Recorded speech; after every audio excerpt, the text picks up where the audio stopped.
Alrighty guys, so this is the sign I was talking about. Warning, radio controlled industrial forest road. There may be unforeseen road hazards present. Travel at your own risk. Users must have radio frequency as indicated. Red Rock Road Ferry, or Brown Creek Ferry, and then Red Rock up, right? This is telling you exactly how they want you to call it. 0 up Red Rock.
People here, like there is people here. It's just, it's kind of, you got to be a real boondocker. Arrive at your destination.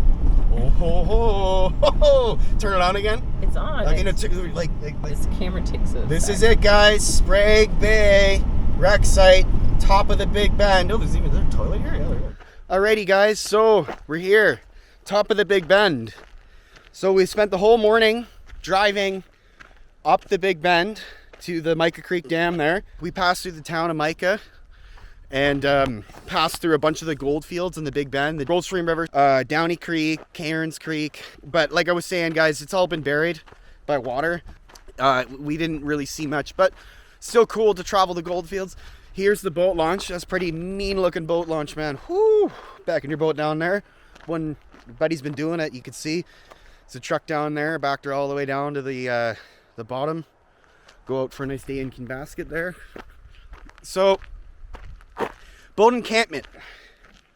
Boat Encampment. It's a very important place, Boat Encampment. Boat Encampment was first settled by David Thompson. Very, very well-known cartographer. One of the best. He spent a good part of his life exploring the Columbia, trying to chart it and make a map and figure out what was going on, right? He actually proposed a border of the Columbia River for the States, but they went with the 49th parallel instead. But he was surveying, right? He was surveying and doing cartography. And so when he came down from Jasper House in Alberta there, up near Jasper, Boat Encampment was the place that he came to. And he settled there. 1811, called it Boat Encampment. Many guys settled here. It was a stopping off point because it's right at the top of the Big Bend.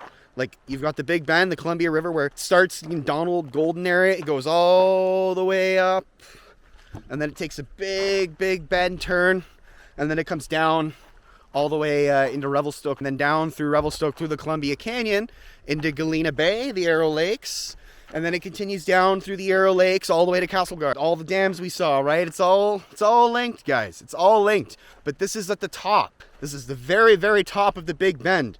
And it was used by fur traders for 30, 40 years after, and then prospectors after that. Gold prospectors, trappers.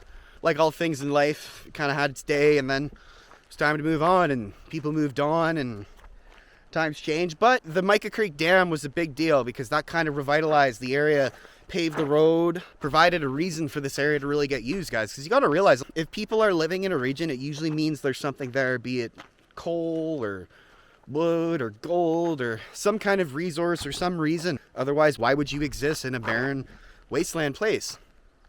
So Mica Creek Dam in the 70s was a big part of that, and it was also part of the treaty, which I talked about before, with the Americans and generating power and all of that. So like the whole thing is very intimately linked to all of it. But this is Sprague Bay. Really nice place to come. It's actually a National Historic Site of Canada, if you can believe that.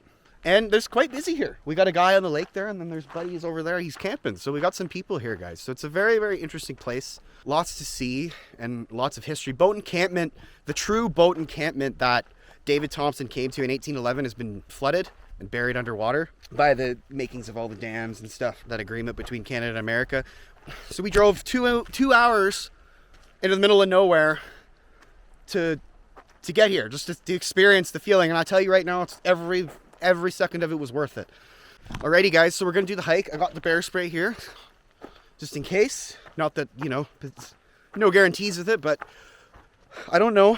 We're down to, I don't want to go too far because we're in the boonies here, so don't want anything bad to happen. But we're gonna go see, make some lot of noise, because bears don't like noise, and when you talk really loud, yeah, well that's why. Lots of poo on the ground. I don't know if that's bear poo though. That's like deer. No. It's outdoor moose or something. Yeah. So we're just walking the trail now. It's not too long of a walk. This is a more hardcore one too, because we're like in the bush here. I know. Well, that's why. It's the massive piles of poo that make me kind of. Like everywhere. Yeah. No, it's not like one pile of poo. It's like poo everywhere. Yeah. Alrighty, guys, so we're not doing the trail. I'll just get a picture for you. I got it in the museum too. It's really muddy, and there's like scat everywhere, and it's all different types of scat too, right? And we're in the season where everybody's coming out of hibernation, including the bears. So everybody's a little hungry. We're not going to do the hike, but if you want to do the hike, if one of you guys will come out here all the way up here and do this like we did, that's kind of the trail. It's muddy. There's piles of poo everywhere, like literally, like you can't walk more than like 2 steps. And that's just, the whole trail is like that. It's an active logging road. So there's just clusters of different kinds. Poo here. There's a poo show here. Poo here. Another pile of shit here. Like, it's everywhere, man. And on the trail, it's all over the place. So if you are going to come up here though, I will suggest, make sure you have a radio, because it's a logging road, guys. And so we came on a Sunday when it wasn't as busy. But you're definitely going to want to, you know, if you come in the normal days a week there, you're going to want to be calling every single kilometer, because there's a sign there that tells you, just as you hit the service road, that active logging road must have radio, VHF radio, and you must call every kilometer. Red Rock 0 up to, it's the full show there. So, and I wouldn't screw around with that, guys, because you need a logging truck or something on the corner, and it's not going to end well for you.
Mica Dam basically creates Basket Lake, right? You got all the discharged water in the drainage basins from the Rocky Mountains, the Selkirks, the Purcells, and the Monachees.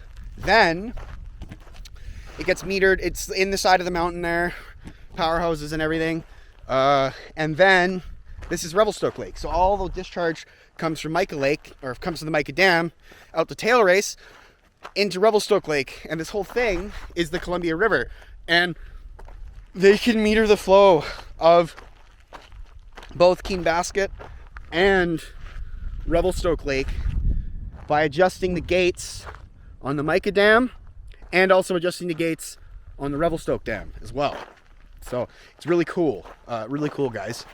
But yeah, and then they generate power at the same time. So it serves two purposes. It's flood control to protect the Americans, and then it's also power generation as well. Helps send them, gives them power, gives us power. Everybody wins, right? So Mica Creek Dam, I can't go past the gate obviously because I don't work for BC Hydro, so no trespassing, right? Can't do that. But yeah, guys, it's a really nice place. It's worth the drive just to come out and check it out if you're a dam guy and you're a power guy or infrastructure guy, whatever, you're into that kind of thing. But yeah, so we're gonna continue down the Big Bend now. We're gonna go down the Big Bend because it's an out and back road.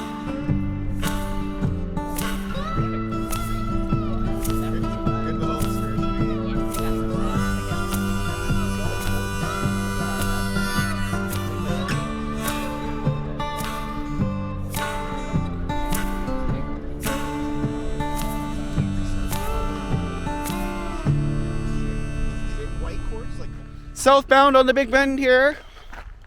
Just gonna go for a little walk because there's a boat launch. I want to check this out. Some old tugs. Oh man, nice. Yeah, right on. Oh, there's a cable ferry. What? No way. Really? David, oh, that was the ferry. That must be the ferry they were talking about. There's cable ferry. Got them in the cradle. Downy timber. Private property, no trespassing. That's the cable ferry, guys. Epic.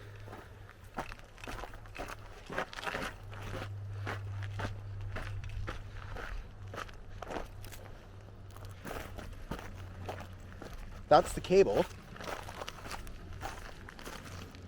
Oh, goes across the other side of the lake there. Okay, so you take this ferry over there using this cable. And then this is the Columbia, guys. Columbia River. Well, Revelstoke Lake as well, but Columbia River as well. The piece of quartz right there. Bull quartz though, but some really interesting rock here.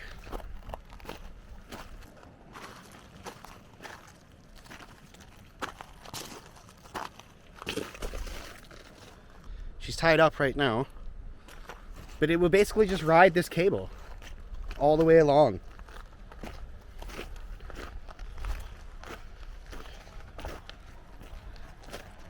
She attached to the drum here? How is it got it, like, what's going on here?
Alrighty guys, so we're just at Carnes Creek here, one of the sites of the gold rush.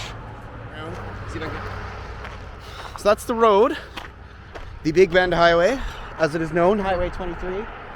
We're southbound now on the highway, probably 50 clicks out of Revelstoke, getting pretty close now, coming to the end of this one.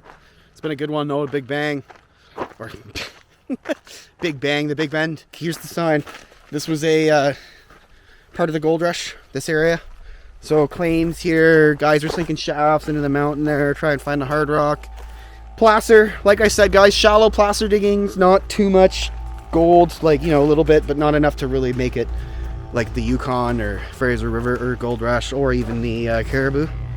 But it was a gold rush, and guys did get gold out of here. And Carnes Creek, along with the Gold Stream River there, Downey Creek, French Creek, tributary of the Gold Stream, just on the road, just about to finish the Big Bend.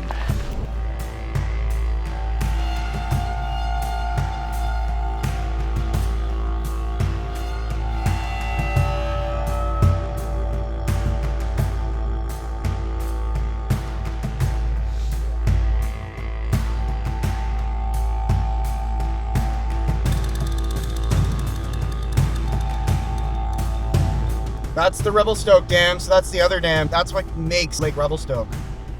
And then Basket Lake is made by the Mica Dam. So we're coming to the end here, literally the end of the Big Bend. Back into Revelstoke now, back in town, cell reception and all that. I hope you guys enjoyed it. If you're ever in Revelstoke, you want to give yourself an entire day to go up to the Big Bend and check everything out. Don't think you can do it in half a day. Ask your family members if they remember the stories from the old days when everybody used to drive the road. So anyways guys, about to come into Revelstoke proper here. Last couple clicks of the Big Bend. We just passed the Revelstoke Dam. So that's gonna be it for me guys. Like, subscribe, hit the bell icon to get notified. Sasquatch Prospector out.